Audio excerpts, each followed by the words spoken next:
what it is that you're trying to achieve, right? So let's say, hey, I'm going to shift my debt because this debt that I have is 23% interest rate. So I'm going to refinance my loans to have an 8% interest rate. Great. Now you're at the 8% interest rate. Now your payments went from $1,500 to, $500. Perfect. Now you have another $1,000, right? That you can play around with and possibly pay your debt even faster. So now you could maybe put $1,000 toward that debt. What I find is, unfortunately, most people not having a goal to do with that extra money, not being clear with what they want to do with that extra money, either spend it, right, and get back into even more debt.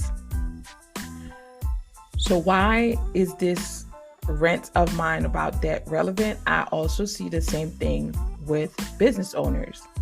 So your goal was to go from 60 to 80,000. Now you have an extra influx of 20,000.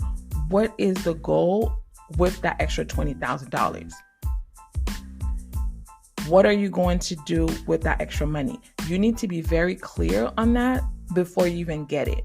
Because what will happen is, unless you using a Dave Ramsey language, it's like if it doesn't have a plan, it will get spent pretty much. Have every dollar needs to have a plan.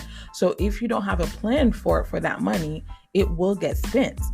Probably not in the way that you would want it to be spent.